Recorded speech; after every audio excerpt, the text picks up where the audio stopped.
آج کی نشست میں ہے قبر پر قبہ بنانا، پختہ کرنا، خطبہ لگانا کیسا؟ مسئلہ علماء سادات کی قبور پر قبہ وغیرہ بنانے میں حرج نہیں، اور اگر قبر کو پختہ نہ کیا جائے، یعنی اندر سے پختہ نہ کی جائے، اور اگر اندر کچی اینٹ ہو اور اوپر سے پختہ تو حرج نہیں۔ اب یہاں پہ مسئلہ کیا ہے؟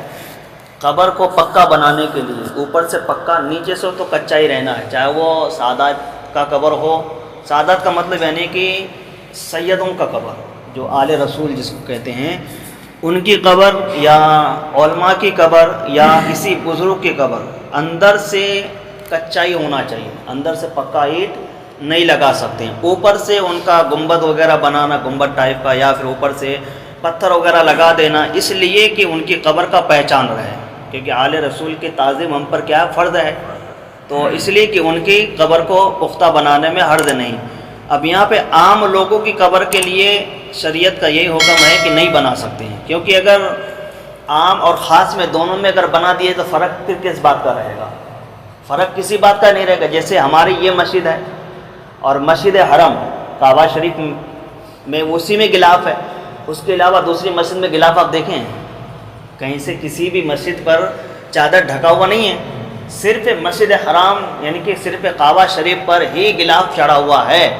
دوسرا کتابوں میں دیکھ لیجئے، صرف قرآن مقدس میں غلاف ہے، باقی دوسری کتاب پر غلاف چڑھا ہوا نہیں ہے، نہ دوسری کتاب پر غلاف چڑھانے کا حکم دیا ہے۔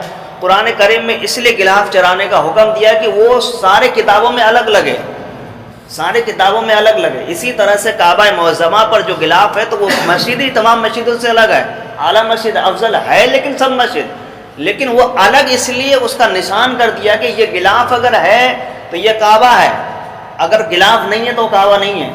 جس کتاب پر غلاف چڑھا ہوا تو یہ قرآن ہے، جس پر غلاف نہیں ہے تو پھر وہ قرآن نہیں ہے۔ تو اس لیے اگر مان کے چلو قرآن شریف پر اس لیے غلاف چڑھایا گیا، مان کے چلو کوئی ناپاک ہے، پاک ہے، کیسا بھی ہے، وضو نہیں ہے یا غسل فرض ہے، غسل واجب ہے ان پر، تو قرآن کو غلاف چڑھا ہوا دیکھے گا تو انسان پہچانے گا قرآن، اس پر ہاتھ نہیں لگا سکتے۔ دوسری کتاب ہے غلاف چڑھا ہوا نہیں ہے، کتاب ہے وہ قرآن مقدس نہیں ہے، اس پر ہاتھ لگانے کوئی حرج نہیں ہے، لیکن عربی یا اردو کی دوسری بھی کتاب ہے تو اس کو بغیر وضو یا بغیر غسل کے ہاتھ نہیں لگانا چاہیے۔ اگر غسل ہے تو ہاتھ لگائیے، وضو نہیں ہے تو ہاتھ لگا سکتے ہیں، لیکن قرآن مجید اگر غسل ہے تو ہاتھ لگا سکتے ہیں، وضو ہے تو ہاتھ لگا سکتے ہیں، اگر وضو بھی نہیں ہے تو قرآن مقدس کو ہاتھ لگا نہیں سکتے۔ غلاف ہے، غلاف کے اوپر سے ہاتھ لگانا حرج نہیں ہے، ہاتھ لگا سکتے ہیں۔ اسی طرح سے عام لوگوں کی قبر میں اور علماء کرام سادات کرام کی قبر کو اسی لیے پختہ بنانے کا حکم دیا، لیکن عام لوگوں کے لیے نہیں ہے۔ اگر ضرورت ہو تو قبرستان پر نشان کے لیے، قبر پر نشان کے لیے کچھ لکھ سکتے ہیں، مگر ایسی جگہ نہ لکھے کہ جہاں بے ادبی ہو۔ اب یہاں پہ عام لوگوں کی قبر پر صرف نشاندہی کے لیے کچھ تختہ لگا سکتے ہیں، یعنی کہ خطبہ کا مطلب ہوتا ہے تختہ، یعنی کہ کسی بھی اس کا نام یا اس کے وصال یعنی کہ انتقال کا دن تاریخ یہ یادداشت کے لیے لگا سکتے ہیں، لیکن پختہ نہیں کر سکتے۔ سرانے کی طرف صرف کیا ایک بورڈ لگا لیجئے، اس میں لکھ دیجئے، اگر اس کا نام ہے تو نام اوپر کی طرف لکھیے، اور پھر اس میں پرانی آیت نہیں لکھنا چاہیے۔ اب جیسے ہم لوگ گھر مکان میں بہت لوگ ھذا من فضل ربی لکھ دیے ہیں، وما ارسلناک الا رحمۃ للعالمین لکھ دیے ہیں، کوئی درود شریف لکھ دیتے ہیں، یہ جائز نہیں ہے۔ ہاں گھر کے اندر لگائیے، اندر لکھے یا رسول اللہ صلی اللہ علیہ وسلم لکھیے، کسی بزرگ دین کا نام لکھیے، یا اگر لکھنا ہے تو پھر ٹکڑا شریف لکھیے، جیسے کہ یہ کعبہ شریف ہے، یہ مدینہ شریف ہے، اس طرح کا آپ لکھ کر کے اس طرح کا لگائیے۔ اس طرح کا لگانے سے کیا مان کے چلو ابھی یہ جھڑنے لگے گا تو یہ ہٹ جائے گا۔ اب یہاں پہ اگر یہ لکھ دیں گے، آپ رسول اللہ کا نام لکھیں گے، اللہ تبارک تعالیٰ کا نام لکھیں گے، بسم اللہ الرحمن یا ھذا من فضل ربی، یا کسی بھی قرآن آیت کو اگر آپ لکھتے ہیں، یہ بھائی 100 سال بعد، 50 سال بعد، 200 سال بعد اس کو تو جھڑنا ہی ہے۔ سیمنٹ ہے کیا ہے، اس میں مٹی ہے، ریت ہے، بالو، یہی تو ہے، ایک نہ ایک دن یہ جھرجھراہٹ اس کے اندر آئے گی، اس کے کمزور ہو جائیں گے۔ اب جو لکھا ہوا ہے تو وہ زمین پر گریں گے کہ نہیں گریں گے؟ اس کا ملبہ گر کے نیچے آئیں گے نا۔ اب نیچے گریں گے تو ہم نہ جانے کب گرا نہیں گرا، کوئی پیر سے کچل رہا ہے، کوئی اٹھا کر کے کوڑے دان میں ڈال دیا، کوئی گندگی میں ڈال دیا۔ اب جو تم نے لکھے دیوار پر یا رسول اللہ لکھے، اب رسول اللہ کے نام کچھ دنوں کے بعد وہ جھڑ کر کے نیچے گر رہے ہیں، یہ گرنا ہی گرنا، ایک دن تو گرنا ہے۔ ایک دن تو گرنا ہی گرنا ہے، تو پھر اس کو اٹھا کر کے آپ باہر ڈالیں گے، یہ بے ادبی ہوا کہ نہیں ہوا؟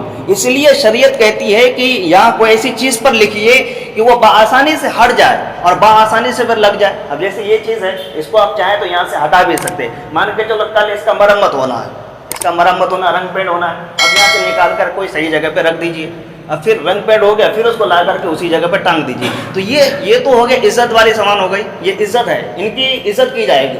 اگر یہی چیز اگر لکھ دیں گے، کل مان کے چلو کل اس پر اگر پٹی کرانا ہے، کل اس کا رنگ پینٹ کرانا ہے، پھر اس کو آپ میچ بھی دیں گے، رنگ پینٹ کرانا اس کو میچے دیں گے، پھر الگ سے پھر رنگ پینٹ ہونے کے بعد پھر اس پر کلر چڑھائیں گے، تب وہ چمکے گا۔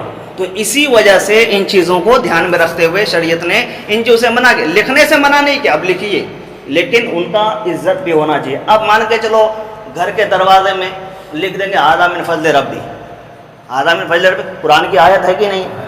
بسم اللہ الرحمن، قرآن کی آیت ہے کہ نہیں؟ قرآن کے ہر صورت میں ہے، صرف سورۃ توبہ کو چھوڑ کر کے، لیکن قرآن کے بیچ آیت میں بھی ہے بسم اللہ، 19واں پارہ اٹھا کر دیکھیں گے آپ، بسم اللہ الرحمن الرحیم 19واں پارہ کے بیچ میں ہے، آیت میں ہے۔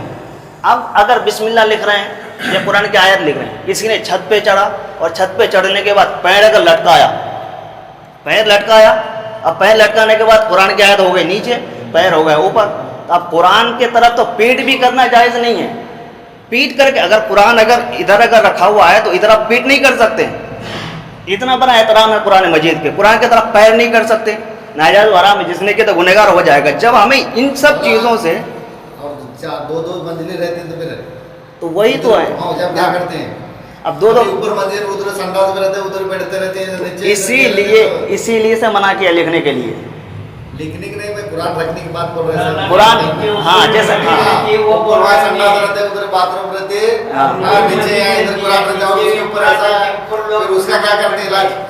اب جیسے کہ مان کے چلو یہ گھر ہے، یہ گھر ہے، آپ لوگوں کو کہنے کا مطلب کہ دوبارہ آپ کا سوال میں دوڑا رہا ہوں، یہ گھر ہے، اب ادھر قرآن شریف رکھا ہوا ہے، اس کے اوپر ایک منزل اور ہے، ایک منزل اور ہے، دوسری منزل، تیسری منزل، چوتھی منزل، پانچویں منزل، جتنے بھی اوپر چاہے 1000 منزل بنا لو، لیکن سب سے نیچے والی منزل میں قرآن شریف رکھا ہوا ہے۔ اب اس کے لیے کیا حکم ہے؟ اوپر سنڈاس بھی بنا ہوا ہے، لیٹرن باتھ روم بھی بنا ہوا ہے، سارے چیز اس میں اوپر ہوتا ہے۔ اب یہ گھر کے اندر ہو گیا، یہ مسئلہ الگ ہو گیا، گھر کے اندر ہو گیا، گھر کے باہر نہیں ہے۔ پھر دوسری بات، سنڈاس ایسی جگہ بنانا چاہیے کہ جہاں گھروں کی بھی بے ادبی نہ ہو، گھروں کی، جہاں پھر سامنے جو سے راستہ ہے یا وہ نیچے بھی سنڈاس ہے تو اسی کے اوپر سے اوپر بناتا ہوا چلے جائے۔ اب ایسا نہیں کہ ایک سنڈاس ادھر بنا لیے، دوسری سنڈاس ہم اس کونے میں لے کے بنا دیے، تو یہ غلط ہو جائے گا۔ اس میں بڑا دھیان، بہت مسئلہ باریک ہے، اس میں سمجھنا چاہیے بنانے والوں کو۔ گھر جب بناؤ تو پہلے اس کا نقشہ بناؤ، پہلے کہ ہمارا سنڈاس کدھر پڑا ہے، غسل خانہ کدھر پڑا ہے، ہمارا بیڈ روم کدھر پڑ رہا ہے، تو ان سارے چیزوں کو دیکھ کر کے بنانا چاہیے، تاکہ مان کے چلو وہ ہمارا جیسے ادھر والا فرنٹ کا راستہ ہے تو سنڈاس ہمیں فرنٹ میں ہی رکھنا چاہیے ہمیشہ، کبھی بھی ہو۔ دوسری منزل بنانا ہے تو دوسری منزل میں، پہلے منزل میں آپ جس طرف رکھے ہیں دوسری منزل بھی اسی طرف رکھو، ایک ہی طرف گندگی کو رکھو، دوسری طرف لانے کی کوشش نہ کرو۔ اگر دوسری طرف لانے سے یہ بھی بے ادبی میں آتا ہے، لیکن بے ادبی بھی آتا ہے، لیکن بنا دیا تو حرج نہیں، کیونکہ یہ منزل بدل گیا، جگہ بدل گئی، جگہ بدلنے سے کیا ہوا، منزل بدل گئی، تو منزل بدلنے سے کوئی حرج نہیں ہے۔ پھر دوسری بات، ہمارا یہاں گیٹ لگ جائے گا، اب گیٹ لگا تو یہ حصہ ہمارا الگ ہو گیا، وہ حصہ ہمارا الگ ہو گیا۔ ابھی جیسے میں ابھی آپ کو سمجھاؤں، جیسے یہ مسجد ہوا اندرونی مسجد، اب باہر کا مسجد، یہ گیٹ لگا ہوا تو یہ ہو گیا باہری مسجد۔ اب جہاں جوتے اتارتے ہیں وہاں پہ خالد مسجد، وہاں جوتے چپل اتار سکتے ہیں، نہ اس جگہ پہ جوتے اتار سکتے ہیں، نہ اس جگہ پہ جوتے اتار سکتے ہیں، لیکن ہے کیا، پوری مسجد ہی تو ہے، پوری مسجد کے نام میں آتا ہے، پوری مسجد کی زمین ہے، پوری مسجد کہا جائے گا۔ تو اسی طرح سے جگہ بدل جاتی ہے، جگہ بدل جاتی ہے، اب ایک منزل کے بعد دوسری منزل وہ جگہ بدل گیا، اب وہ حصہ الگ ہو گیا، یہ حصہ الگ ہو گیا۔ تو اسی طرح سے اگر لیٹرنگ باتھ روم بنانا تو پھر ایک طرف بنائیے، کیونکہ نیچے قرآن شریف ہے، نماز وغیرہ بھی پڑھے جاتے ہیں، اس لیے ان سب چیزوں کو مسئلے میں دھیان میں رکھتے ہوئے بنائیں۔ اب آئیے، ایسے قبرستان میں دفن کرنا اپنے مردوں کو کہ جہاں صالحین کی قبر ہو۔ اب یہاں پہ مسئلہ یہ کہ اپنے مردوں کو ایسے قبرستان میں دفن کرو کہ جہاں صالحین مطلب نیک لوگوں کا دفن ہو، کیونکہ نیک لوگوں کی جب بخشش ہوتی ہے اللہ تعالیٰ گنہگاروں کی بھی بخشش فرما دیتے ہیں، گنہگاروں کی بھی بخشش ہو جاتی ہے، کیونکہ جو جیسا پڑوسی ہوگا ویسا تو اثر پڑے گا کہ نہیں پڑے گا۔ مان کے چلو پڑوسی والا اگر اچھا نیک ہے، ہمارا گھر بھی وہی ہے، ہمارا بچہ پڑوسی والے کے بچوں کو دیکھے گا، نیک بچہ تو نیک بنے گا، وہ کھیلنے میں غلط کاموں میں لگا، ایک دن ہمارا بچہ بھی انہی میں شامل ہو جائے گا۔ اس لیے کہ جیسا دنیاوی زندگی میں آپ جس طرح سے سوچتے ہیں ویسے آخرت کے بارے میں سوچو. بھائی صحبت کا اثر بہت فرق پڑتا ہے. آپ مان کے چلو کوئی گٹکا کھاتا ہے, کوئی تمباکو کھاتا ہے, سگریٹ پیتا ہے, جوا کھیلتا ہے. ایک بہت اچھا آدمی تھا کچھ دنوں تک, بہت اچھا رہا, نمازی تھا, ہر چیز میں دور تھا وہ جو نشہ وغیرہ سے, گٹکا وغیرہ سے, شراب وغیرہ سے. لیکن اگر وہ کسی شرابی کے ساتھ اگر ان کا اگر دوستی ہو گئی, کسی جوڑی کے ساتھ دوستی ہو گئی, کوئی تمباکو کھانے والے کے ساتھ دوستی, صحیح کہہ رہا ہوں میں, 1-2 مہینے کے اندر وہ بھی اسی میں ڈل جائے گا, کیونکہ اثر بہت بری چیز ہے. ہاں ایک آدھ تو ہوتا ہے کہ جو ساتھ رہتا لیکن کرتا نہیں ہے, لیکن دل تو ان کا بھی کرتا ہے. ایک نہ ایک دن وہ آئے گا اس جد میں, کیونکہ دوستی یار مان کے چلو آج گٹکا کھا رہے ہمارے سامنے, بھائی کیا کھا رہے, گٹکا کھا رہے, اس سے کیا ہوتا ہے, یہ ہوتا ہے. وہ ان کو فائدہ پہنچا بتا دیا جائے گا, ایک دن ہے 2-4 دانہ ہمیں بھی دو, وہ 2-4 دانہ منہ میں ڈالا اچھا لگے گا, دوسرے دن کہ تھوڑا اور دو, مانگ کر کے ایک دن وہ خود دوسروں کو کھلائے گا. تو اسی طرح صحبت کا بہت بڑا اثر ہوتا ہے. تو صحبت بھی ہمیں دیکھنا چاہیے. جب ہم اپنے مردوں کو دفن کریں تو قبر بھی ایسا دیکھنا چاہیے کہ جہاں کس کے صالحین کی قبر کہاں ہے, اچھی قبر کہاں ہے, نیک لوگوں کی قبر کہاں ہے, پھر وہیں اپنے آبا و اجداد کی قبر کا اہتمام کرے, وہیں ان کو دفن کرے. ہو سکے ان کی وجہ سے ان کو بھی فیض ملے گا. جیسے مان کے چلو ایک کوئی اچھا آدمی, جیسے میں اپنا مثال دوں, میں اگر کسی کے گھر اگر جاؤں, کوئی میرا دعوت میرا کیا, اگر میں کسی کو لے کے جاؤں گا تو درجہ ان کو میرا ہی درجہ دیا جائے گا, کیونکہ وہ گیا میرے ساتھ, میں نے ان کے گھر دعوت میں گئے. اب آپ اگر میرے ساتھ گئے تو آپ کو دعوت نہیں ہے, لیکن آپ میرے ساتھ گئے, لیکن آپ بیٹھیں گے میرے پاس ہی بیٹھیں گے. پنکھا لگایا تو پنکھے کی ہوا آپ کو بھی جائیں گے.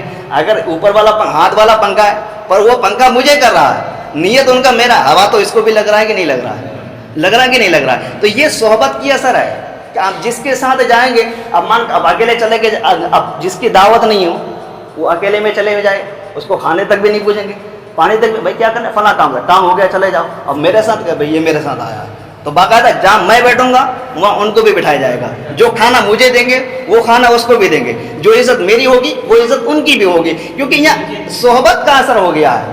لگاؤ کس سے ہے. اب مان کے چلو ٹرین کا ڈبہ کے مان کے چلو, ٹرین کا انجن اگر ایک ٹرین میں 10 بوگی ہے تو سب کو کھینچ کے لے کے جاتا ہے. اب انجن تھوڑی یہ دیکھتا ہے کہ اے سی والا ڈبہ ہے کہ جنرل بوگی ہے. اگر انجن سے اگر جڑا ہوا ایک 3rd کوالٹی کا ڈبہ ہو, جنرل کا ڈبہ ہو, اس کا انجن سے اگر جڑا ہوا ہے تو وہ کھینچ کے لے کے جائے گا. اور فرسٹ اے سی کا ڈبہ ہو, انجن سے جڑا ہوا نہ ہو, اس پہ کوئی بیٹھے گا بھی نہیں, کیوں کہ وہ کسی کام کا ہی نہیں ہے. بھائی کام تبھی ہوگا جڑا ہوگا. ایک جنرل کا ڈبہ ہے, وہاں پہ کتنے لوگ بیٹھتے ہیں, اس کا باتھ روم صحیح نہیں ہوتے ہیں, گندی مہکے آتے ہیں, کیسے لوگ بیٹھتے ہیں, لیکن جڑا ہوا ہے انجن سے تو لوگ اس پر بیٹھنے کے بھی لڑ رہے ہیں. اب ایک ڈبہ فرسٹ اے سی کا ہے, لگژری ڈبہ, 5 اسٹار ڈبہ ہے, لیکن انجن سے جڑا ہوا نہیں تو اس کو طرف دیکھے گا بھی نہیں. کیوں نہیں دیکھے گا, کیونکہ وہ جڑا ہوا نہیں انجن سے. انجن سے جڑا ہونے سے ان کی اہمیت بڑھ گئی, انجن سے جڑا نہیں ہے تو پھر کسی کام کا نہیں. اسی طرح سے صحبت ہمارے لیے بہت معنی رکھتا ہے. اچھوں کے صحبت میں رہو گے تو اچھے میں نام آئیں گے, برے کے صحبت میں رہو گے تو پھر برے میں نام آئیں گے. اس لیے اعمال کا بھی ہمیں دھیان میں رکھنا چاہیے. یہ صرف مثالیں دیا گیا ہے, اگر ان مثالوں میں ہم لوگ اپنے ذہن میں اگر بٹھا لیں گے نا تو نیک اپنے آپ بنتا ہوا چلے جائیں گے, گناہوں سے دور ہوتا ہوا چلے جائیں گے. آپ نیکوں کے پاس بیٹھیں گے نیک بنتا جائیں گے, براؤں کے پاس برا کرتے ہوئے چلے جائیں گے. اب آئیے اس کے بعد مستحب یہ ہے کہ دفن کے بعد قبر پر سورہ بقرہ کی اول و آخر آیتیں پڑھیں, یعنی کہ سرہانے پر ہاتھ رکھ کر کے الف لام سے ہم المفلحون تک اور پائتی میں آمن رسول سے لے کر ختم سورت تک پڑھیں. اب یہاں پہ بعض لوگ کیا ہے کہ قبرستان میں دفن کیا, بھاگو جلدی چلو ہو گیا, صحیح سے قبر بھی نہیں بنا گے, نہ فاتحہ نہ درود نہ اذان نہ کچھ نہیں. بہت لوگ ایسا کرتے ہیں, لیکن اہل سنت والجماعت کا اور شریعت کا یہی حکم ہے کہ اپنے آبا و اجداد کو دفن کرنے کے بعد اس کے قبر میں اتنا دیر رہو جتنا دیر ایک اونٹ کو ذبح کر کے ان کا گوشت کاٹ کر کے یعنی کہ پیس بنا کر کے پھر ان کو بانٹنے میں جتنا دیر لگتا ہے اتنا دیر اپنے آبا و اجداد کے قبر میں کھڑے رہو, بیٹھتے رہو, ان کے پاس درود شریف, کلمہ شریف, کو قرآن مقدس کی تلاوت کرو. یہ رسول اللہ صلی اللہ علیہ وسلم نے خود فرمایا ہے کہ جب اپنے میت کو دفن کرنے کے بعد ایک اونٹ ذبح کرنے کے بعد پھر اس کو کاٹو, کاٹنے کے بعد اس کا پیس بنا اس کا گوشت کا, پھر اس کو بانٹو, بانٹنے کے بعد اس وقت جتنا ٹائم لگے اتنی دیر ان کی قبر میں بیٹھو, کہ اس وقت مردہ اکیلا رہتا ہے, اس وقت مردہ اکیلا ہوتا ہے اور وہ اس وقت قبر میں گھبراتا ہے, تنہائی ہوتا ہے. اور پھر اس وقت جو ہے نا 2 فرشتے آتے ہیں, منکر نکیر, جو ان کے سوال و جواب ہوتا ہے. پھر شیطان پیچھا وہاں تک بھی نہیں چھوڑتا ہے, یہ مت بھولنا کہ بندہ مر گیا تو شیطان پیچھا چھوڑ دیا، وہاں تک بھی نہیں چھوڑے گا جب تک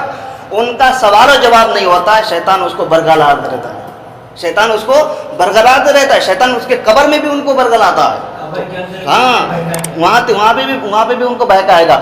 اس لیے کہ جہاں قرآن مقدس کی تلاوت ہوتا ہے، درود شریف، کلمہ شریف ہوتا ہے، تو وہاں شیطان دور بھاگتا ہے۔ اور لا حول ولا قوت الا باللہ کا ورد، یہ ورد بڑا کامیاب ورد ہے، بڑا معتبر ورد ہے یہ۔ اگر یہ زبان میں ہر وقت جو لوگ رکھے گا نا، وہ گناہوں سے دور ہوتا چلے جائے گا۔ جو گناہ کرے گا، گناہ کے خیالات بھی آئے گا نا، تو گناہ کے خیالات یہ دور ہوتا ہے۔ لا حول ولا قوت الا باللہ، تو ان کے قبر میں پڑھتے رہو، اور دفن ہونے کے بعد اس پر پہلے فاتحہ خوانی کرو، فاتحہ خوانی دعا کرو ان کے مغفرت کے لیے اور ان کے سوال و جواب آسان ہونے کے لیے۔ پھر اس کے بعد اپنے ہاتھ کے کلمے کی انگلی سرہانے کی طرف اس طرح سے رکھ کر کے الف لام سے لے کر کے ہم المفلحون تک پڑھو ایک آدمی۔ دوسرا آدمی جو ہے نا، سورہ بقرہ کی آیت یعنی کہ آخری آیت، وہ یعنی کہ تیسری پارہ میں ہے، آمن رسول سے لے کر کے ختم سورت تک ایک مرتبہ پڑھیں، اور پڑھنے کے بعد اس کے بعد دعائیں مغفرت کریں ان کے لیے، اور کافی دیر تک بیٹھے رہے ان کے لیے دعائیں مغفرت کریں۔ پھر اس کے بعد آپ گھر آ جائیں۔ اور پھر اس کے بعد مسئلہ ہے کہ قبر پر بیٹھنا، سونا، چلنا، پاخانہ، پیشاب کرنا حرام ہے۔ قبر پر چلنا، بیٹھنا، سونا، پاخانہ، پیشاب کرنا سب ناجائز و حرام ہے۔ قبر پر نہیں چل سکتے ہیں، بعض لوگ قبر پہ چلتے ہوئے چلے جاتے ہیں، کسی کو دفن کرنے کے لیے گئے وہ دکھتے نہیں ہیں۔ اور چپل تو پھر عام ہی ہو گیا، کچھ لوگ عمل بھی کیے ہیں، جب سے بتایا بہت لوگ اب جمعے میں بھی جاتے ہیں تو چپل باہر اتار کے جاتے ہیں اور پھر قبرستان میں جا کے فاتحہ پڑھتے ہیں۔ بھائی رسول اللہ صلی اللہ علیہ وسلم آگے وہ بھی مسئلہ ہے، وہ بتائیں گے۔ قبرستان میں جو نیا، اب یہاں پہ قبرستان میں جو نیا راستہ نکالا گیا ہے اس پر چلنا بھی ناجائز ہے۔ قبرستان کے اندر سے جو نیا راستہ اگر نکالا گیا ہے تو یہ بھی ناجائز ہے، اور نیا معلوم ہوا اور اس کا گمان ہو تب بھی ناجائز ہے۔ اپنے کسی رشتہ دار کے قبر تک جانا چاہتا ہے مگر قبروں پر چلنا پڑے گا تو وہاں تک جانا بھی منع ہے۔ اب یہاں پہ دیکھو شریعت کتنا حکم دے رہی ہے کہ اب اپنے بیچ میں کسی کا قبر ہے، کسی رشتہ دار کا، کسی کا بھی ہو، اگر اس قبر تک جانے میں قبروں سے اگر چلنا پڑے، شریعت کہتی ہے کہ پھر نہ جاؤ، شریعت کہتے ہیں کہ نہ جاؤ، دور سے ہی فاتحہ پڑھ لو، دور سے ان کے لیے دعائیں مغفرت کر لو، کیونکہ دعائیں مغفرت کرو کہ ان کا ثواب تم کو پہنچ جائے گا۔ لیکن چلنے میں کتنا بڑا گناہ ہے وہ بھی آگے آئے گا۔ اور دور ہی سے ہی فاتحہ پڑھ دے، قبرستان میں جوتیاں پہن کر نہ جائے۔ ایک آدمی کو رسول اللہ صلی اللہ علیہ وسلم نے دیکھا کہ جوتے پہنے ہوئے دیکھا تو فرمایا جوتے اتار دے، نہ تم قبر والوں کو تکلیف دے گا، نہ تو قبر والوں کو تکلیف دے، نہ وہ تجھے تکلیف دیتا ہے۔ یعنی کہ قبرستان میں اگر جاؤ، رسول اللہ صلی اللہ علیہ وسلم نے ایک آدمی کو دیکھا کہ ایک آدمی جو ہے نا جوتے پہن کر قبرستان پر جا رہے تھے، خود رسول اللہ صلی اللہ علیہ وسلم نے فرمایا، اس کو منع کیا کہ قبرستان میں جوتے پہن کر کے نہ جاؤ، کیونکہ قبر والوں کو تکلیف نہ دو، کیونکہ وہ تمہیں تکلیف تھوڑی دیتا، وہ تمہیں نقصان نہیں پہنچا۔ اور ایک حدیث مبارکہ میں ہے، خود رسول اللہ صلی اللہ علیہ وسلم ارشاد فرماتے ہیں کہ اگر جو بندہ قبرستان میں جوتا چپل پہن کر کے چلتا ہے، حضور فرماتے اگر میری امت میں کسی کو اگر اس کا عذاب پتہ چل جائے نا کہ قبرستان میں جوتا چپل پہن کر جانے سے کتنا بڑا گناہ، کتنا بڑا عذاب ہے، تو میرے امت آگ کے انگارے پر چلنا پسند کرے گا، لیکن قبرستان میں جوتا چپل پہن کر چلنا پسند نہیں کرے گا۔ اتنا بڑا عذاب ہے کہ آگ پر چلنا کتنا بڑا کٹھن کام ہوگا۔ اب تھوڑا سا کوئلہ اگر ہاتھ میں رکھ دیا جائے تو انسان بلبلا جاتا ہے، بھائی چیخیں نکل جاتی ہے۔ اب گیس ہے، اب چائے بنائیے، لیکن پکڑیے تھوڑا سا گرم اس کا بھگونا وغیرہ تو کتنی تکلیف ہوتی ہے۔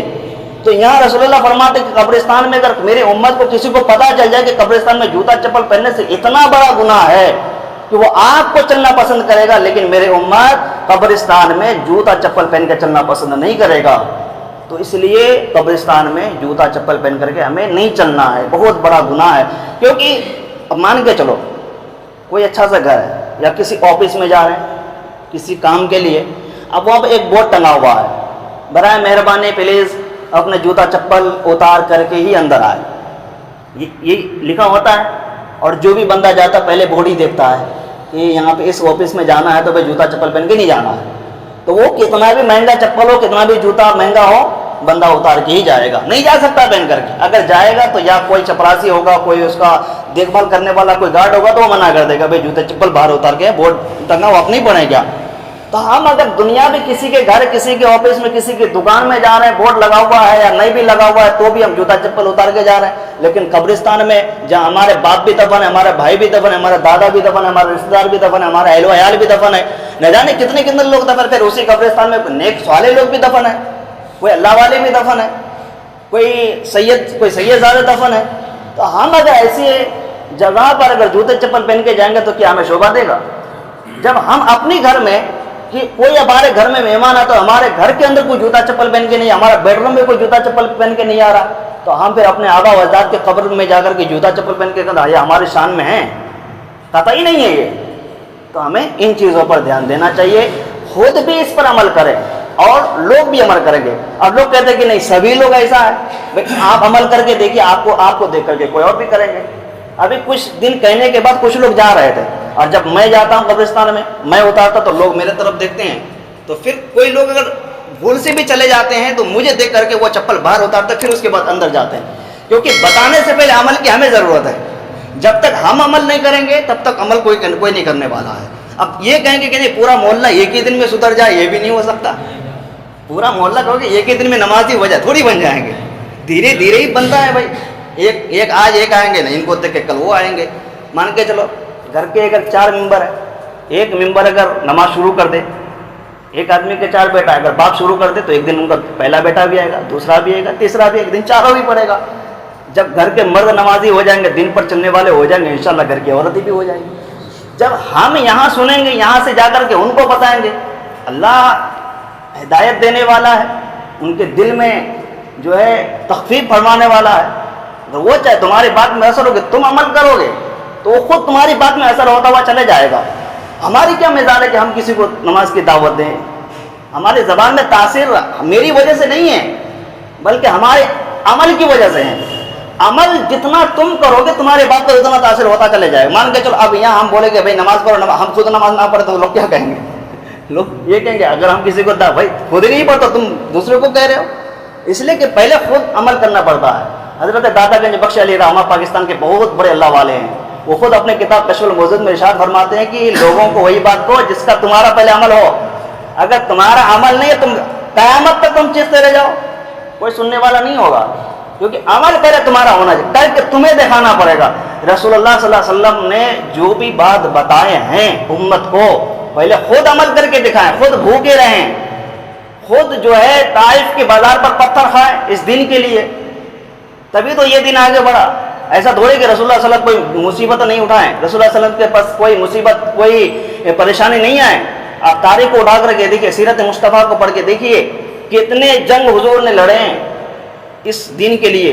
حضور کے دانت شہید ہو گئے، حضور کے سر مبارک سے خون نکلے، اتنے خون نکلے کہ آپ کے ایڑیاں نالائن پاک آپ کے خون سے بھیگ گئے اس دین کے لیے. ہم لوگ تو کچھ نہیں کر پا رہے ہیں. کیا کر پا رہے ہیں؟ بس ہم لوگ اتنا کر پا رہے ہیں کہ بھائی مسجدوں میں بیٹھ کر کے تھوڑی 2-4 بات رسول اللہ کے لوگوں تک پہنچا دیا جائے، بس یہی ہم سے بس ہو پا رہا. دین کے لیے نہ ہم مرنے والے ہیں نہ ہم کٹنے والے ہیں. وہ صرف زبان میں آتا وہ الگ چیز ہے. کٹنے والے مرنے والے آج کوئی نہیں ہے. وہ تھے زمانہ چلا گیا، لیکن ہم کٹ نہیں سکتے، مر نہیں سکتے، لیکن دین کو پھیلا سکتے ہیں. کوئی بھی چیز ہو، کوئی بھی گناہ ہو، ان کو روک نہیں سکتے تو ان کو برا جانو. ایسا نہیں کہ اگر کوئی غلط کرا تو تم ان پر راضی ہو جاؤ، لیکن تم ان پہ شامل نہ ہو، ان کو برا جانو، ان کو سمجھانے کی کوشش کرو. سمجھانا ہمارا کام ہے. ہاں دین اپنے اتنا چھوڑ دیا ہے، کسی کو مار کے سمجھانے کی ضرورت نہیں ہے، کسی کو پیٹنا نہیں ہے، کسی کو دھکا مکی نہیں کرنا ہے، کسی کو غصے نہیں دکھانا. ہاں ان کو سمجھاؤ. دھیرے دھیرے اللہ نے چاہا تو ان کے دل میں توفیق ڈالے گا، ان کے دل میں رحم ڈالے گا، ایک دن وہ بھی پلٹ کر کے آئے گا. تو یہ ہمارا عمل ہے. اللہ تعالیٰ سے دعا ہے کہ ہم سب کو اذن صراط المستقیم شریعت مصطفیٰ سنت رسول پر عمل کرنے کی توفیق عطا فرما. ہمارے اس نشست کو مولا اپنے بارگاہ میں قبول مقبول عطا فرما. ہم سب کو مولا بولنے سے زیادہ سننے سے زیادہ عمل کی توفیق عطا فرما. یا مولا اپنی حبیب کے صدقے توفیق سے مولا ہم سب کی نمازوں کو، سجدوں کو، دعاؤں کو اپنی بارگاہ میں قبول مقبول عطا فرما. وصلی اللہ تعالی علی خیر خلق نور عرش محمد وعلی وصحبہ اجمعین برحمتک یا ارحم الراحمین بحق لا الہ الا اللہ محمد رسول اللہ صلی اللہ علیہ